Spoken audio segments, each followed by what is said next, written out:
오늘 선교하는 교회 이런 제목으로 하나님 말씀 증거하겠습니다. 오늘 본문은 이방 지역에 세워진 안디옥 교회가 교회 지도자들 중에서 가장 실력이 있고 뛰어난 이 두 사람을 최초의 선교사로 보내는 사건을 통해서 우리에게 주시는 은혜를 풍성히 받기를 원합니다. 이게 바울의 1차 전도 여행 코스예요. 안디옥에서 저기 실루기아, 그다음 구브로, 오늘 구브로 섬 살라미 바보 그거 사역할 거고요. 나중에 뭐 아탈리아, 버가, 안디옥, 이고니온, 더베 그 사건들을 그 사역을 좀 이게 보려고 합니다. 어, 첫 번째 교훈은 선교하는 교회가 되어야 한다는 것입니다. 1절부터 3절에서 교훈합니다. 같이 읽겠습니다. 안디옥 교회에 선지자들과 교사들이 있으니 곧 바나바와 니게르라 하는 시므온과 구레네 사람 루기오와 분봉왕 헤롯의 젖동생 마나엔과 및 사울이라. 주를 섬겨 금식할 때에 성령이 이르시되 내가 불러 시키는 일을 위하여 바나바와 사울을 따로 세우라 하시니 이에 금식하며 기도하고 두 사람에게 안수하여 보내니라. 자, 안디옥 교회에 대해서 간단히 설명드리면, 안디옥이 저기에 있습니다. 저 지중해고요. 구브로 밑에 이스라엘, 또 왼쪽에 터키 지역인데, 안디옥 그 위에 다소 있죠. 예루살렘 여기 있는데, 예루살렘 교회가 부흥을 하니까 이제 스데반이 순교를 기점으로 핍박이 와요. 예루살렘 교회에 유대인들이 핍박을 가합니다. 이 예루살렘 교회 그 유대인 신자들이거든요. 거의 뭐 100%, 99% 아마 유대인 신자들로 이루어진 예루살렘 교회가 흩어지게 돼요. 도망가죠. 그 핍박을 피해서. 그 중에 일부가 수리의 안디옥, 저기 네모칸의 안디옥, 저기 그 수리의 안디옥 그 지역으로 이제 들어가게 되죠. 들어가서 오늘날 터키의 하타이주 안타키아라는 도시라고 하더라고요. 그곳에 갑니다. 참고로 사도 바울이 믿기 전에 다메섹에 있는 유대인들을 잡으려고 갔잖아요. 그 다마스커스가 그 밑에 있는데 다메섹도 예루살렘 교회에 핍박을 피해서 도망간 신자들이 거기서 갔기 때문에 잡으러 간 거거든요. 그러다가 주님 만나서 회심한 것이고 그 시기에 저 수리의 안디옥에도 이제 예루살렘 핍박을 피해서 도망간 그런 유대인 신자들이 그 전도를 한 겁니다. 다메섹보다 더 멀리 있고요. 예루살렘과 기점으로 해서 로마 제국에서 당시 세 번째로 큰 도시였다고 합니다. 로마, 또 북아프리카에 있는 알렉산드리아, 그다음에 여기 수리아 안디옥이 세 번째 도시였다고 합니다. 처음에는 유대인들에게만 전도하다가 해외파 유대인들이, 그러니까 해외에서 출생한 유대인들이 수리아 안디옥에 있는 헬라인들에게도, 이방인들에게도, 유대인이 아닌 이방 사람들에게도 복음을 전했는데 아주 폭발적인 반응이 일어난 겁니다. 수많은 사람들이 회심하고 그 부흥하고 교회가 세워지는 거예요. 모이게 된 거죠. 그 소식을 예루살렘 교회가 듣고 누구를 파송합니까? 수리아 안디옥으로 바로 시작하는 세 글자 성경교사 바나바를 보내요. 그래서 바나바가 이렇게 사역을 하는데 자기 힘으로 감당할 수 없거든요. 그래서 그 당시 다소에 있는 이 바울을 불러가지고 열심히 그곳에서 사역을 하니 교회가 더 아주 부흥하고 성장하게 돼서, 그래서 이 믿지 않는 사람들이 안디옥 그 교회를 보면서 저 사람들은 그리스도를 따르는 사람들이야. 맨날 그리스도라 그래. 그래서 이름을 뭐라고 불러요? 그리스도인, 이 크리스찬, 이 말이 거기서 나옵니다. 그렇게 부르기 시작하는, 그런 별명을 부르기 시작하는 사건이 저기 안디옥 교회에서 발생한 것입니다. 그러니까 오늘 말씀은 그러던 어느 날 발생한 사건이죠. 물론 그 사도행전 보면 그 이전에 예루살렘에 흉년이 와가지고 안디옥 교회가 구제연금 한번 하고 바울과 바나바 편으로 구제연금 하고 뭐 그렇게 돌아온 어느 날 성령께서 안디옥 교회 지도자들에게 금식하면서 기도할 마음을 주십니다. 이 당시 본문에 안디옥 교회 지도자들에게 금식하면서 기도할 마음을 이게 주신 거예요. 1절에 보면 안디옥 교회 지도자들 명단이 나옵니다. 이 당시는 교회당이 있는 게 아니에요. 교회당을 지을 수 없어요. 교회당이 없어요. 교인들이 큰 집을 소유한 교인들이 주일마다 자기 집을 오픈해 가지고 거기서 모였어요. 그러니까 그런 가정교회 형태로 이 안디옥 교회, 그 당시 1세기 30만 명 뭐 이렇게 얘기하더라고요. 하여튼 그 어떤 기록에 의하면 굉장히 큰 도시인데 거기에 가정교회가 이렇게 모였겠죠. 그래서 수많은 이 가정교회 지도자들이 있을 텐데 그 중에 핵심 멤버 5명을 오늘 본문에서 이 소개를 하는 것입니다. 우리나라 교회 같으면 지도자들 명단을 어떤 식으로 만약에 주보에 기재를 한다 그러면 어느 순으로 할까요? 가나다 순으로 하겠죠. 아무런 불만이 없도록. 그렇잖아요. 근데 여기서 보면 이 헬라어 알파벳 이 그런 순이 아니라 아마도 나이 순으로 한 것 같아요. 예, 나이 순으로. 먼저 바나바 레이지파 유대인이고요. 구브로 섬 출신의 유대인이에요. 그 1차 전도 여행 갈 때 구브로 섬 가는 게 아주 자연스럽게 연결됩니다. 두 번째 니게르라는 시몬, 니거르 이 검다란 뜻이죠. 아, 여기 있군요. 예, 이거 검다 이 아마 피부가 까만 이 아프리카 출신 근데 시몬이 유대인 이름이거든요. 그래서 피부가 까만 그런 사람이고 구리네 사람 이 북아프리카 지역 루기오고요. 그리고 분봉왕 헤롯의 젖동생 마나엔 예수님 시대에 갈릴리 지역을 다스렸던 헤롯 안티파스와 아기 때 같이 자랐던 것 같아요. 궁정에서 그 고관 대작의 자손일 후손일 가능성이 높죠. 그죠? 그런 사람이 주님 믿고 이제 교회 지도자가 된 거죠. 그리고 사울, 예, 바울. 성령께서 교회 지도자들에게 예루살렘 교회처럼 전도 대상자들을 유대인에게만 한정하거나 갇혀 있지 말고 전 세계 사람들에게 이방인들도 포함하여 전 세계 이방인들을 대상으로 복음을 전하라는 마음을 주셨던 것 같습니다. 그래서 이 일을 누가 할 것인가? 누가 최초의 선교사로 갈 것인가? 누가 주님의 마음을 본받아서 사랑의 빚진 자가 되어서 이방 지역으로 복음을 전하러 갈 것인가? 교회는 누구를 보내서 그 일을 위해서 기도하고 물질로 후원하고 할 것인가? 그걸 놓고 이 기도하게 하신 것 같습니다. 그래서 2절, 3절에 보시면 2절, 3절만 다시 한번 읽어볼까요? 주를 섬겨 금식할 때에 성령이 이르시되 내가 불러 시키는 일을 위하여 바나바와 사울을 따로 세우라 하시니 이에 금식하며 기도하고 두 사람에게 안수하여 보내니라. 성령께서 바나바와 사울을 따로 세워서 선교사로 보내라고 하셨고 교회는 두 사람에게 안수하여 보냈다고 합니다. 예전에 어떤 선교사님이 우리 교회 와가지고 이제 설교를 하는데 이 본문 설교하면서 이렇게 얘기하더라고요. 바나바와 이 바울이 안디옥 교회 담임 목사였다는 거죠. 그래서 선교사로 가려면 담임 목사부터 가세요. 막 이렇게 그래 막 그렇게 설교를 하셨는데 이 당시 담임 목사 개념이 없습니다. 이 당시는 담임 목사 뭐 바나바가 담임 목사고 그 밑에 뭐 시몬 마나에 뭐 다 부목사고 그런 게 아니라 집단 지도자 그런 그룹이었습니다. 예루살렘 교회 12사도가 이 집단 지도자 어떤 그룹이었던 것처럼 안디옥도 이렇게 5명이 집단 지도자 그룹이었어요. 하지만 이 5명 중에 어쩌면 가장 실력이 있고 뛰어난 이 2명 바나바와 바울을 선교사로 보냈죠. 그래서 최소한 교회에서는 선교사로 보낼 때에 누구를 선교사로 보내야 돼요? 교인들 중에 가장 믿음도 좋고 실력도 있고 그리고 뛰어난 사람을 선교사로 보내는 것이 이치에 맞습니다. 그리고 다 개인적으로 다 부족하지만 그래도 뭔가 준비가 잘 됐고 실력이 있고 뛰어난 사람을 선교사로 보내는 게 맞습니다. 그래서 여러분 가정에 자녀들이 있을 거잖아요, 그죠? 그 부모가 보기에 가장 뛰어난 자녀가 있다면 뭐 1순위라고요? 네, 믿음으로 고백하십시오. 선교사로. 여러분 중에 이런 가정이 이런 부모님이 있을 겁니다. 한 명 있는 자녀는 어떡합니까? 한 명 있는 자녀는 기도해 보시기 바랍니다. 어쨌거나 자녀들 중에 가장 뛰어난 자식이 있다 그러면 주님의 일에 그냥 풀타임으로 그냥 드리는 것도 생각하시기 바랍니다. 우리 교회에서 자라나는 우리 다음 세대 어린이 청소년들 있잖아요. 실력 있고 막 은사가 많고 재능이 많다면 무슨 일에 1순위라고요? 선교하는 일에 주님의 일에 섬기는 일에. 자, 우리 교회 저 목회자도 있고 우리 장로님들, 권사님들 교회 지도자 그룹이 있지 않습니까? 가장 실력 있고 믿음이 좋고 뛰어난 사람은 무슨 일에 1순위라고요? 예, 선교하는 일에 1순위 되시기를 축복합니다. 아멘이 시원치 않습니다. 여러분 선교하는 일에 1순위가 되시기 바랍니다. 선교를 가든 후원을 하든 이 선교하는 일에 1순위가 돼야겠다. 네.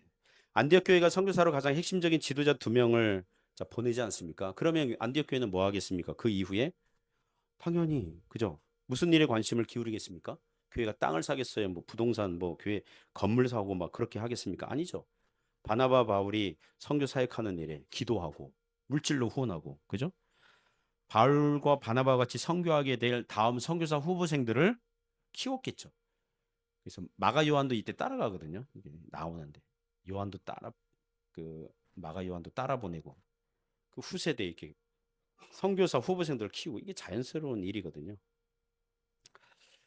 요새 제가 이 기도하면서 또 생각하면서 또 한국을 방문하고 또 이 필리핀 갔다 오고 이러면서 필리핀에도 추방된 선교사님들이 그곳에서 이렇게 필리핀에 오셔서 사역하는 분들도 계시더라고요. 이렇게 제가 직접 만나보기도 하고 13년 전에 추방되신 선교사님 만나서 또 필리핀에서 아주 많은 일을 하는 걸 이렇게 들었는데요.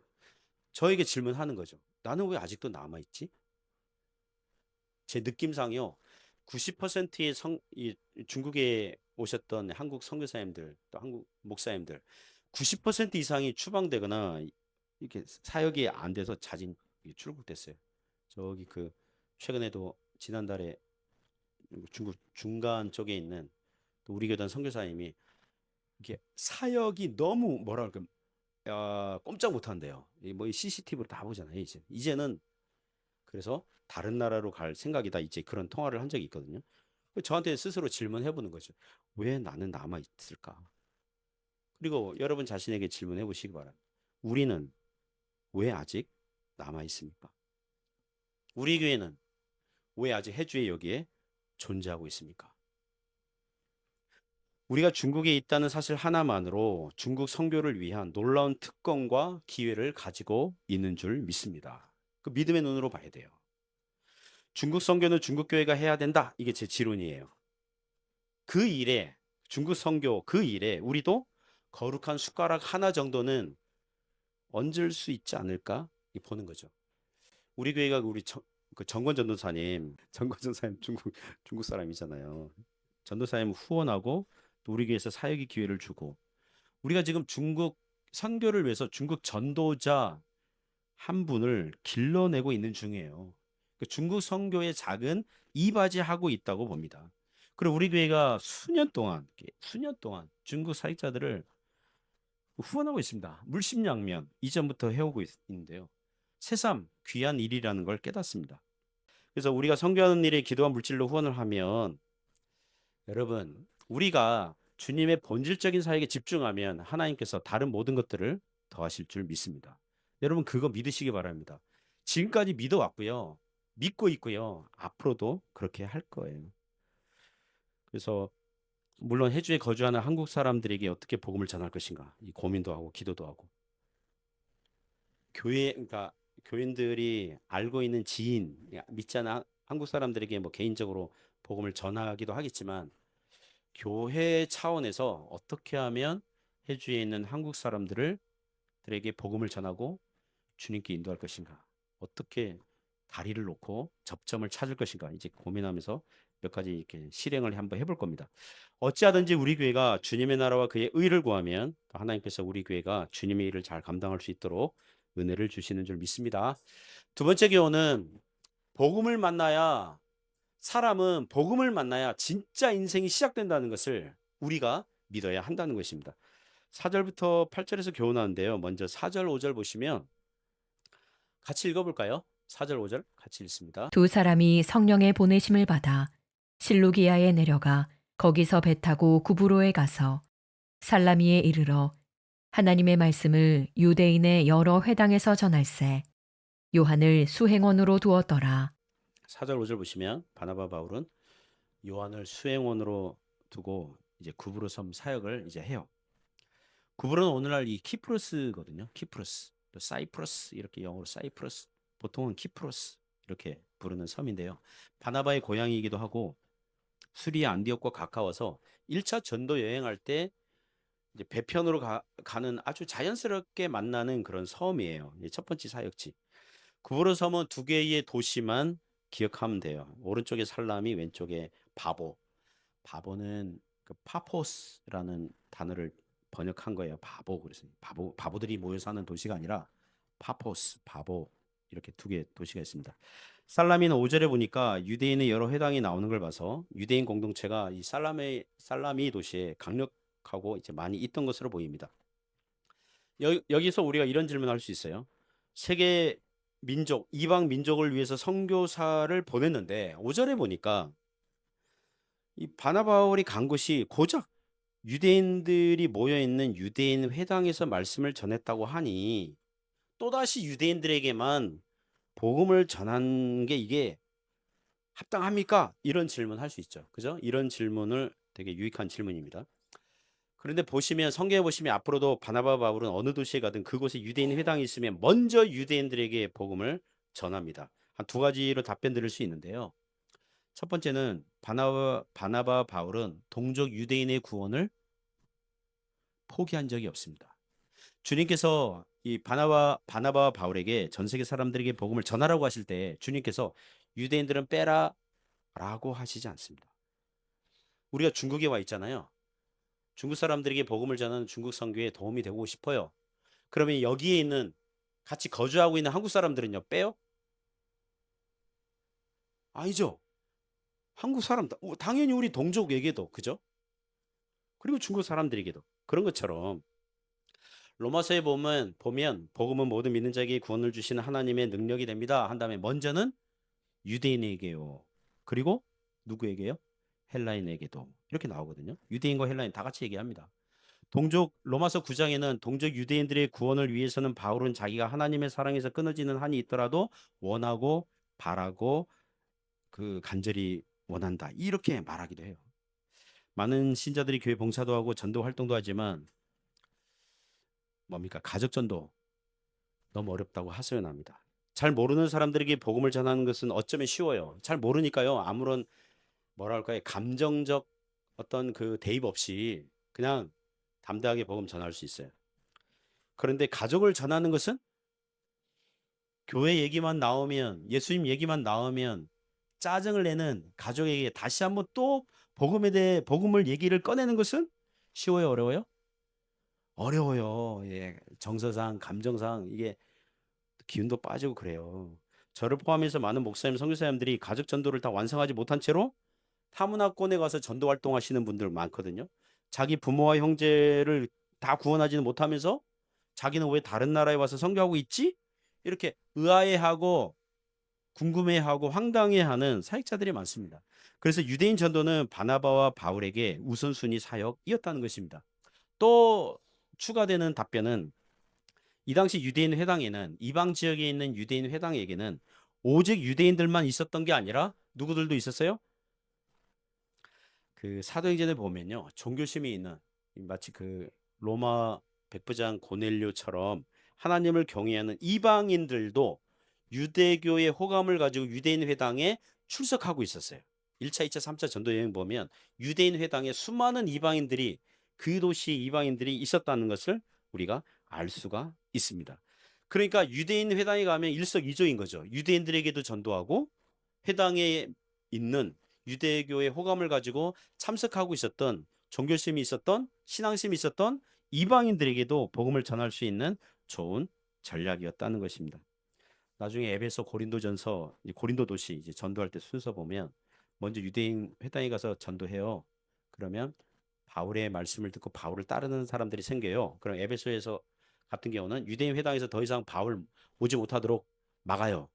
그러면 두란노 서원 거기서 복음을 가르치는 일을 하고 고린도에서는 그 바울을 따르는 복음을 믿는 성도의 가정에 따로 모이는 그런 그 방식으로 이 복음 전도 사역하는 걸 볼 수가 있습니다.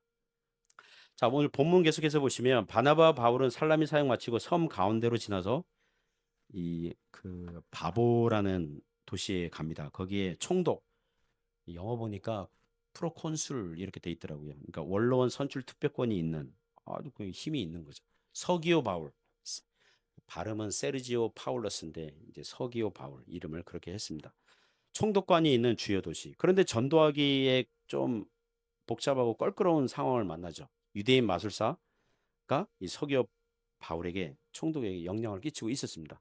자, 같이 읽어볼까요? 6절부터 8절 같이 읽어보겠습니다. 온 섬 가운데로 지나서 바보에 이르러 바예수라 하는 유대인 거짓 선지자인 마술사를 만나니 그가 총독 서기오 바울과 함께 있으니 서기오 바울은 지혜 있는 사람이라 바나바와 사울을 불러 하나님의 말씀을 듣고자 하더라.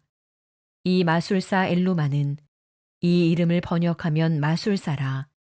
그들을 대적하여 총독으로 믿지 못하게 힘쓰니 자, 6절부터 8절 보시면 두 사람을 봅니다. 하나는 유대인 거짓 선지자 마술사예요. 바예수가 본명이고 엘루마는 일반 마술사를 지칭하는 엘루마 바예수 뭐 이렇게 되겠죠. 여러분 정통 유대인은요 하나님을 경외하기 때문에 마술사가 나올 수 있어요 없어요? 없습니다. 유대인인데 마술사 이거는 말도 안 돼요. 말도 안 됩니다. 그러니까 유대인이면서 마술사다. 그러면 이 사람은 유대교에서 보면 이단과 사이비 같은 그런 존재입니다. 6절에 보니까 바예수. 바가 아들이란 뜻이거든요. 아들. 예수가 구원자란 뜻이거든요. 구원자. 구원자의 아들. 구원자의 후손. 이런 뜻이에요. 8절에 엘루마는 점을 치는 자. 뭐 그런 뜻인데 아마도 자신이 하나님의 직통 계시, 신의 계시를 받고 총독에게 뭐 교훈과 조언을 나라를 당신의 통치를 위해서 아주 유익한 말을 해준다. 뭐 이런 그런 일을 하고 있었던 것 같습니다. 한국에 보면 무슨 법사, 뭐 대사, 뭐 무당 점쟁이처럼 이렇게 신비한 마술도 보여주면서 총독의 정신을 흐리게 하는 일을 하고 있었던 것으로 보입니다. 8절을 보면 바나바 바울이 총독에게 전도함으로 만일 총독이 예수님을 구세주로 믿고 하나님을 바르게 믿어버리면 이 마술사가 더 이상 총독에게 어떤 영향을 끼치지 못하고 총독으로부터 이득을 볼 수 없으니 믿지 못하도록 힘썼다 이렇게 나와요. 자, 그런 사람이 이 사람이고요. 다른 한 사람은 총독 서기오 바울이죠. 7절을 보시면 서기오 바울은 어떤 사람입니까? 지혜 있는 사람이라. 이 영어 성경 보니까 지혜 있는 사람, 지혜 있는 사람 뭐라고 나왔을까요? intelligent man, intelligent man. 똑똑한, 총명한 사람. 진리에 대한 관심이 있어서 이 마술사 바 예수도 가까이 두었고 뭔가 이렇게 신비한 어떤 신의 계시를 알려주는 것 같으니까 또 진리를 전한다는 전도자들 바나바 바울도 초청해서 겸손하게 듣고자 한 그런 태도를 칭찬하는 말이 지혜 있는 사람이라예요. 그런데 굉장히 뭐라 할까요? 이걸 아이러니하는 거죠. 오늘날 많은 현대인들이 서기오 바울과 같다고 생각합니다. 그들은 인텔리전트해요. 많이 배웠어요. 똑똑해요. 총명한 사람들 많아요. 예수님 믿지 않는데 세상적으로 총명하고 똑똑한 사람들 많아요. 진리에 대해서 관심이 많아요. 그러나 복음을 정면으로 제대로 만나지 못하면 그 똑똑함은 헛똑똑이가 되는 것입니다. 예수님 복음을 모르면요. 수박 겉핥기와 같은 인생을 살게 되어 있다는 것입니다. 제가 어느 통계 자료를 보니까 한국에서 무당과 점쟁이 숫자가 목사들 숫자들보다 많다 이렇게 나오더라고요. 정치 뉴스를 보다 보면 한국의 유력한 정치인들이 부부가 의외로 많은 수가 무당과 점쟁이 말을 듣는 것을 봅니다. 외국에서 공부해요. 박사 학위를 가지고 한국에 와요. 그리고 사주팔자, 운세 등을 신봉하는 사람들이 많다는 것을 보게 됩니다. 어떤 그러니까 크리스찬 되기 전에 미국에 뭡니까 박사 학위 받으러 이제 갔는데 그 학교 그 행정실에서 이렇게 신상 뭐 그걸 쓰잖아요. 이름 뭐 쓰고 하는데 그 접수를 받는 분이 빨간 펜로, 빨간 볼펜으로 What's your name? 그럼 막 빨간 펜으로 막 쓰는 거예요. 그 나이너 뭐예요? 뭐 이렇게 빨간 펜으로 그 자기의 이 한국 사람 신상 명세를 막 쓰니까 이 사람이 여러분 우리 빨간 펜 쓰면 돼요, 안 돼요? 한국 사람은 안 돼요. 그 저기 얘기했대요. 그 빨간 펜으로 말고 다른 걸로 쓰면 안 되겠냐? 검은색이나 파란색으로 쓰면 안 되겠냐? 그러니까 왜요? 그러니까 빨간 펜으로 자기 이름 쓰면 빨리 죽어요. 제가 뭐 이런 에피소드 이게 들은 적이 있습니다. 한국인들이 자신의 종교를 안에 무교라고 기록하는 사람들이 쓰는 사람이 60% 넘는데요. 그런데 실상 종교 자체가 없다고 믿는 기계적인 합리주의자들이 아니라 필요에 따라서는 뭐예요? 점도 치고 운세와 행운 좋다 하고 뭐 거기 따르는 행동을 하고 그런 거 하는 겁니다. 어느 유튜버는 자신이 무당이나 점쟁이가 아니래요. 사주팔자는 믿지도 않는데요. 그런데 그 사주팔자 무슨 상담 사이트를 만들어요. 여러 가지 내용을 집어넣어 가지고 AI로 하여금 사주팔자 운세 상담을 해주어서 그 클릭해서 뭐 이렇게 뭐 하면은 그게 돈을 버는 그런 인터뷰, 돈을 보고 있다는 유튜브도 있더라고요. 여러분 이거 사업 아이템으로 쓰지 마세요. 제가 이렇게 흘렸는데 크리스찬 그러면 안 됩니다. 지혜가 있지만 복음을 모르면 그 지혜는 쓰레기 지혜가 되는 것이고 자신과 자신의 가정을 세우는 지혜가 되지 못한다는 것입니다. 사랑하는 성도 여러분, 오늘 본문에 나오는 바예수와 엘루마와 같은 사람을 옆에 두지 말고 복음을 믿지 못하도록 하나님을 섬기지 못하도록 충동질하는 사람 옆에 두지 말고 어떻게 해야 돼요? 도리어 주님을 잘 믿도록 격려하는 사람. 그리고 주님을 제대로 믿지 못하면 옆에서 게으르면 안 된다 막 이렇게 책망하면서 뭐 예수님을 잘 믿자고 격려하고 용기를 주는 그런 신앙의 친구들을 두시기 바랍니다. 그러면 여러분과 여러분의 자녀들이 복음을 정면으로 제대로 만나시기 바랍니다. 그러면 복음이 여러분을 지혜롭고 하나님을 경외하고 어떻게 살게 할지를 인도하실 겁니다. 여기에 부모님들 계시고 한국이나 다른 나라의 자녀들 둔 가정들 있지 않습니까? 기러기 아빠들도 계시잖아요. 부모가 옆에 자녀들 옆에 있어서 여러 가지 챙겨주고 싶지만 그러지 못하는 부모님들 계시잖아요. 그럼 어떻게 해야 될까요? 그 자녀들을 누구에게 맡겨요? 육신의 부모가 옆에 있어주지 못하지만 눈에 보이지 아니하시는 전능하신 하나님의 손 위에 자녀들을 올려드리면 하나님께서 부모가 인도할 때보다 하나님께서 더 잘 우리에게 무엇이 있어야 될 것을 잘 아시는 주님께서 인도하실 줄 믿습니다. 여러분 그거 신뢰해야 됩니다. 그래서 자녀들에게 뭘 격려하고 뭘 용기를 줘야 되냐면 복음을 만나도록 예수 그리스도의 복음을 만나도록 예수 그리스도의 구원의 은혜가 얼마나 감사한지를 보도록 그걸 해야 됩니다. 어떻게 해야 돼요? 걱정되면 기도하고 그죠? 하나님 역사해 주시도록 은혜를 베풀어 주시도록 그래야만 하나님께서 인도하실 것입니다. 세 번째는 복음을 전하면 주님께서 도우시고 역사하신다는 것입니다. 9절부터 12절에서 교훈하는데요. 같이 읽어보겠습니다. 9절부터 12절 같이 읽어요. 바울이라고 하는 사울이 성령에 충만하여 그를 주목하고 이르되 모든 거짓과 악행이 가득한 자요 마귀의 자식이요 모든 의의 원수여 주의 바른 길을 굽게 하기를 그치지 아니하겠느냐 보라 이제 주의 손이 내 위에 있으니 내가 맹인이 되어 얼마 동안 해를 보지 못하리라 하니 즉시 안개와 어둠이 그를 덮어 인도할 사람을 두루 구하는지라 이에 총독이 그렇게 된 것을 보고 믿으며 주의 가르치심을 놀랍게 여기니라. 아멘.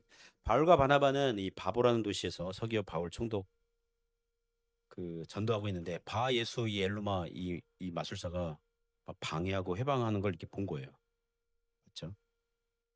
그래서 그 뭐라 그럽니까? 아주 용기 있게 담대하게 그 마술사를 대적하고 맞섭니다. 보시면 모든 거짓과 악행이 가득한 자, 마귀의 자식이요. 바 예수가 구원의 자식, 구원자의 자녀 이런 뜻이거든요. 너는 구원자의 자녀가 아니라 마귀의 자식이다. 모든 의의 원수고 주의 바른 길을 굽게 하기를 그치지 아니하겠느냐. 보라 이제 주의 손이 내 위에 있으니 네가 맹인이 되어 얼마 동안 해를 보지 못하리라. 그래서 즉시 안개와 어둠이 그를 덮어 인도할 사람을 두루 구하게 됩니다. 자, 우리는 여기서 이런 질문을 할 수 있어요.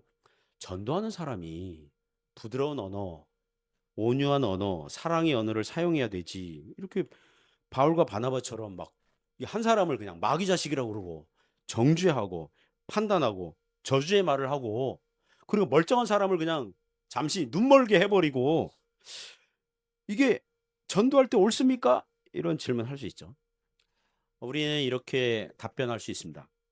사랑은 감상적으로만 생각하면 안 돼요. 감상적으로만 생각하면 안 돼요. 마법사가 원수를 사랑하라. 자, 마법사가 바르게 하나님 앞에 인생 살려면 어떻게 해야 됩니까? 그거 버려야 되죠. 그렇잖아요. 회개해야 되는 거 아니겠습니까? 하나님께 불순종하는 사람을 사랑하는 방법은 책망과 징계입니다. 부드러운 말로 변하지 아니하면 책망과 징계를 해야 되는 그게 성경의 방법이에요.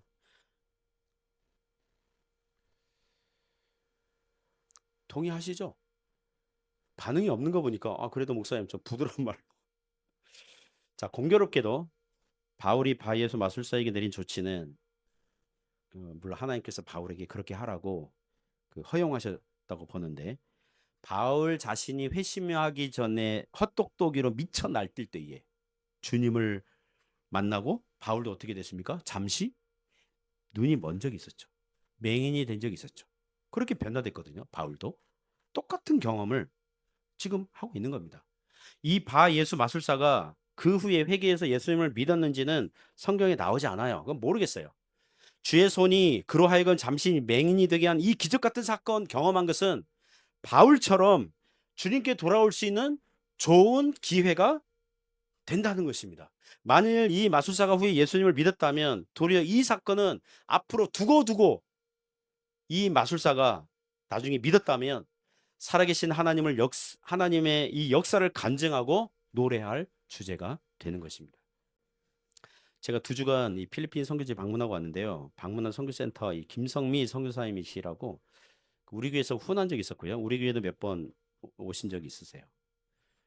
이번 보니까 필리핀에 31년째 지금 선교사로 계신데 30년, 31년, 30년 중에 20년은 그냥 목사 사모로, 선교사 사모로 그냥 애들 뭐 학교 보내고 가정주부처럼 일했대요. 그런데 11년 전에 남편이 암으로 소천하면서 남편의 선교지를 떠안게 됐어요.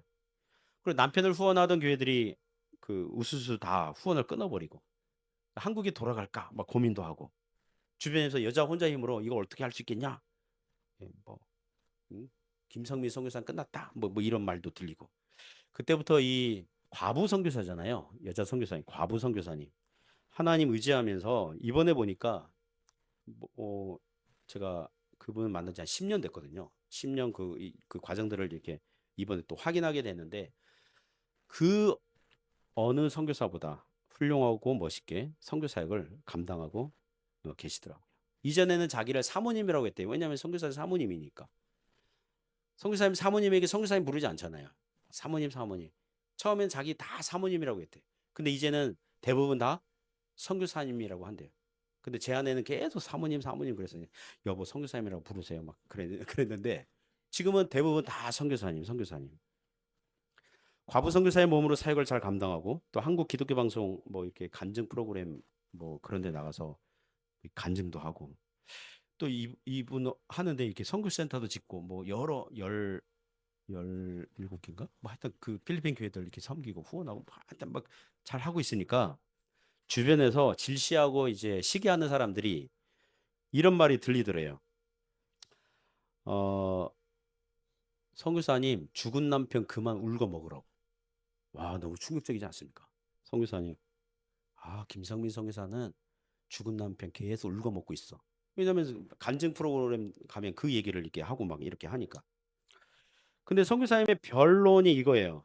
자기가 선교사 사모로만 살다가 진짜 선교사로 살게 된 계기가 남편이 소천하면서 남편의 선교지를 떠안게 되면서 그때부터 기도하고 하나님을 의지해서 했더니 하나님께서 함께 하신 그런 역사들을 말을 할 때에 남편의 죽음을 말하지 않을 수가 없다는 거예요. 그걸 기점으로 그렇게 됐으니까.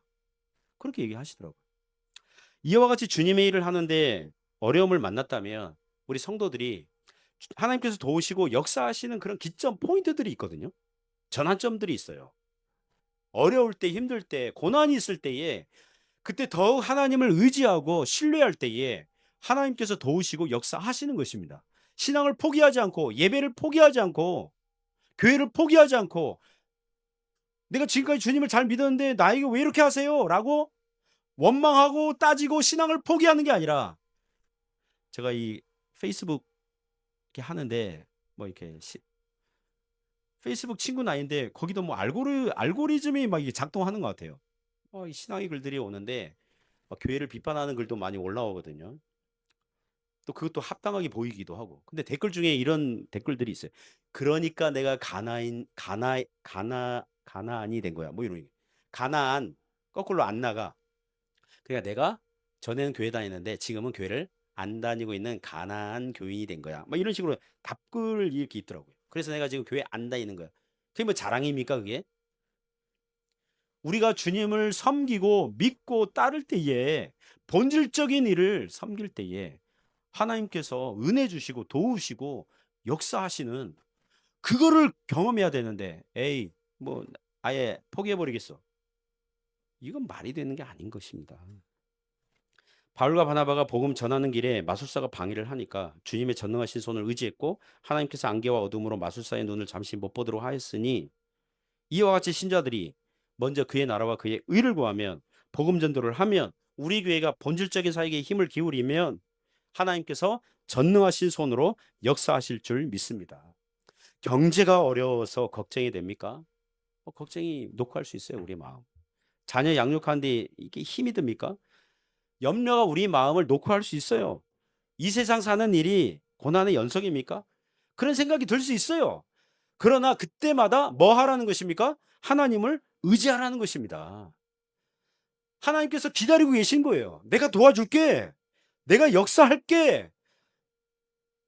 나의 손은 짧아지지 않았고 전능한 손길이니까 나를 의지해. 라고 기다리고 계신 거거든요. 자, 12절 보시면 12절 다시 한번 읽어보겠습니다. 이에 총독이 그렇게 된 것을 보고 믿으며 주의 가르치심을 놀랍게 여기니라.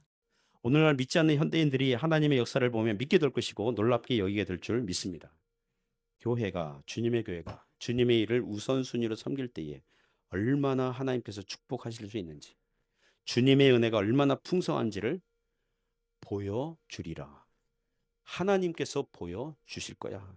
하나님의 전능하신 손길 얼마나 이 주님의 믿음의 공동체 위에 함께 하시는지를 보여줄 거야. 동기 목사님이 제가 설교 중에도 전에 예화로 말씀드린 것 같습니다. 충북 어느 어디 거기 시골 교회에 부임했어요. 교인이 7명이에요.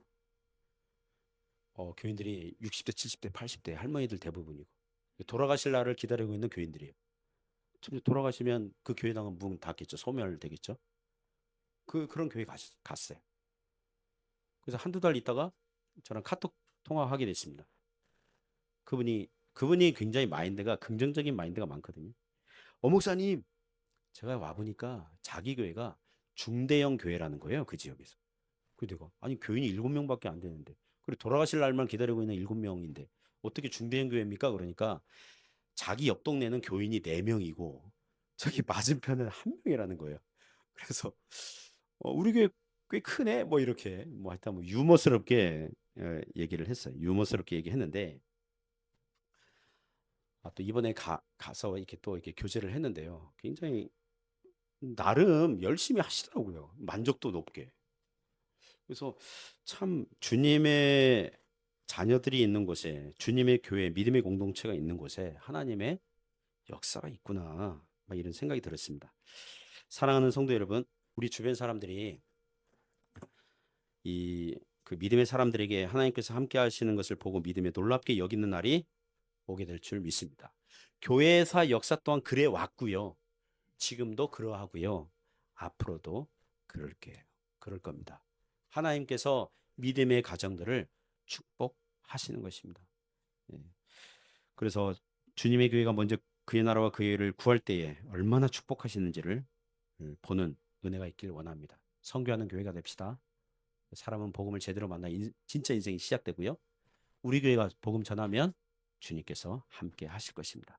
그런 은혜가 있기를 주님의 이름으로 축복합니다.